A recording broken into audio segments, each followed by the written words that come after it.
that this is regulated is using the autonomic nervous system. So we know that smooth muscle is innervated by the autonomic nervous system.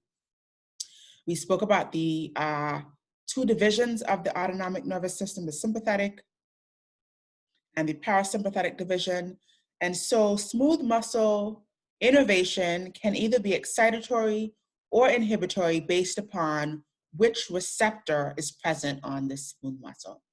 So going back to what we said when we looked at the autonomic nervous system, we can have alpha, beta receptors on smooth muscle. And depending on which exact receptor we have located on smooth muscle, this can bring about an excitatory or an inhibitory response. We also have neurotransmitter that's being released from varicosity. So again, don't sort of compartmentalize what we talked about here. We talked about the autonomic nervous system, the neuroeffector junction, the presence of varicosities. You want to be tying that information here as we talk about what happens on the smooth muscle side of that neuroeffector junction. And so the effect that's brought about on smooth muscle happens when these varicosities release that neurotransmitter. It crosses the neuroeffector junction, right, that cleft, binds onto these receptors, and then all of the events that we just talked about with MLCK and calmodulin are what take place after that neurotransmitter binds to an adrenergic receptor. Okay. Now we're going to classify smooth muscle. There are two types of smooth muscle. We've got single unit smooth muscle as well as multi-unit smooth muscle. Okay, so I got a really excellent question here. What is the difference between cross-bridge cycling and excitation contraction coupling? That's a really good question. So cross-bridge cycling is the actual shortening of the muscle. And I'm not gonna say of the sarcomere because we don't have a sarcomere in smooth muscle, but the actual contraction of the muscle. And that's happening because myosin and actin are interacting with each other, sliding past each other, shortening the muscle and bringing about contraction. And we call it cross-bridge cycling because the myosin heads are considered to be cross bridges, right? And when they make contact with actin and bring about contraction, that is cross-bridge cycling. That happens again and again and again until we get that entire muscle unit completely shrunken or completely shortened. Excitation contraction coupling is basically what happens between the excitation, right? Remember, we have a receptor on this muscle, whether it's smooth muscle, the neuroeffector junction, or skeletal muscle, the neuromuscular junction. We have neurotransmitter moving across the cleft, binding onto a receptor, and that is called excitation. If that brings about an end plate potential, it's a version of excitation. And what happens in between that excitation that brings about cross-bridge cycling? That's what we talk about when we refer to excitation contraction coupling. So the events that are happening in between a neurotransmitter binding onto a receptor and the actual process of cross-bridge cycling. And that usually involves calcium. So basically, how does calcium regulate, turn on, and turn off the actual cross-bridge cycling? That is what excitation contraction coupling is referring to, okay? I hope that made a little bit more sense. So it's kind of the in-between step between the actual contraction of the muscle. Okay, and I don't see any, all right, I'm gonna keep moving here. So we've got two main types of smooth muscle, single unit smooth muscle and multi-unit. Single unit smooth muscle is the more common, the more abundant, and we have the presence of gap junctions here. Basically, this type of smooth muscle acts as a single unit, right? I know the name kind of sounds a little bit repetitive, but that's exactly how we define this type of smooth muscle. It's a single unit. The entire muscle acts as one unit. It contracts together, and that happens because of the communication that's taking place via these gap junctions. So we have one postganglionic neuron. Remember, this is a postganglionic neuron here. These are the varicosities that are present along that neuron.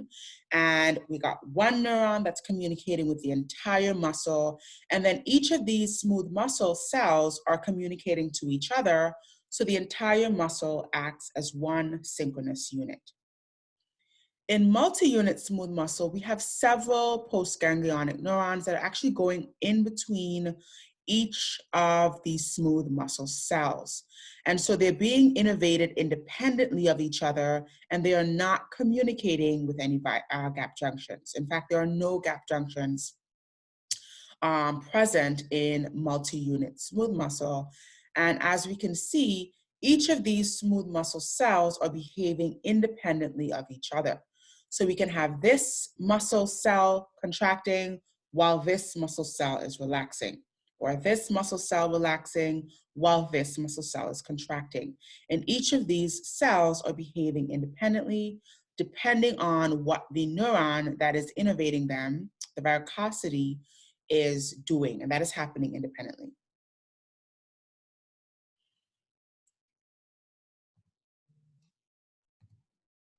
So let's talk about some of the other features and some of the examples of single unit smooth muscle, and then we'll do the same for multi-unit. So single unit smooth muscle, I mentioned, is the most abundant type.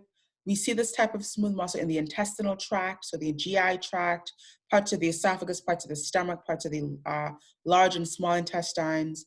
We also see it in most of our blood vessels, usually most of our distal or smaller blood vessels, as well as parts of the respiratory tract. Again, most of the distal and smaller branches of the respiratory tract. So the terminal bronchioles, the respiratory bronchioles, and so on. This again beats as a synchronous unit. So the muscle fibers are activated together as one.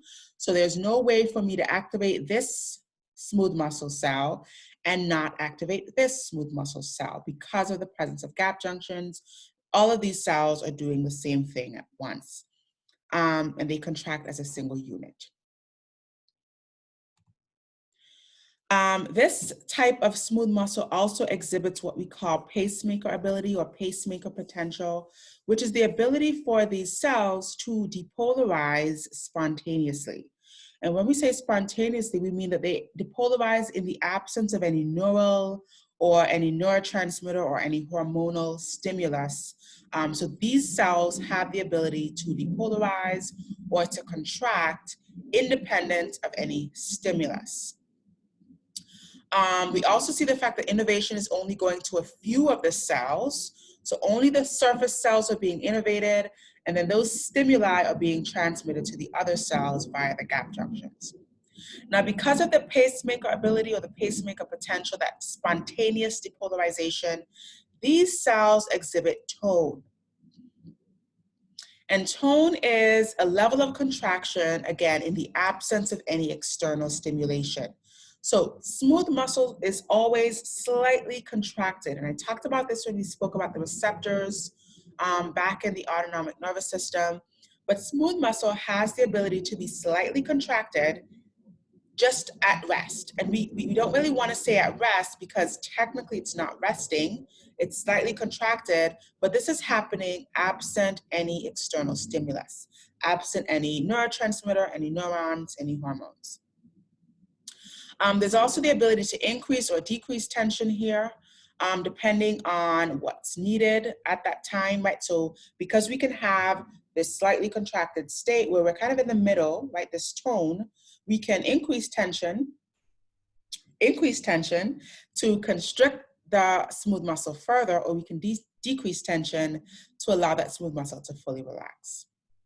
So basically, because our starting point is kind of in the middle, we can increase or decrease tension depending on what's needed for that smooth muscle. There's also this stretch reflex that we see happening with single unit smooth muscle. So after sudden or prolonged stretch, the smooth muscle has this response or this reflex where it is going to induce relaxation as a response to sudden or to prolonged stretch of the smooth muscle. I'll say that again. So if we suddenly stretch smooth muscle, particularly in arteries, particularly in the GI tract, we suddenly stretch, it's going to respond by relaxing to accommodate additional stretch, okay? And then we have graded contractions. So we do have the ability to grade contractions here. And when we say grade contractions, This is referring to having different strength of contractions depending on what's needed at this specific location. And that is brought about by varying the amount of intracellular calcium. So if we go back to looking at the mechanism for smooth muscle contraction, we see that calcium has to rush into the cytoplasm from the ER, but also from the extracellular environment. And so if we want a strong contraction, we have lots of calcium coming in. If we want a weak contraction, we have a little bit of calcium coming in. And so we can vary the amount of intracellular calcium to vary the strength or the degree of contraction that's being exhibited by the smooth muscle here. Now this statement, no recruitment, means that, smooth muscle does not have the ability to recruit additional fibers. Because all of the cells are contracting as a single unit, there is no ability to recruit. Recruitment is a feature that we see on multi-unit smooth muscle. It's also present in skeletal muscle. We did not speak a lot about force generation because we skipped over those topics. So we didn't speak about how recruitment happens in skeletal muscle, but it happens in smooth muscle only in multi-unit smooth muscle. So it's not happening in single unit smooth muscle. And that's pretty much because all of the units are acting as one. So there is no other fibers, there is no other smooth muscle cell to recruit as such because everything is already acting as a single unit. Okay.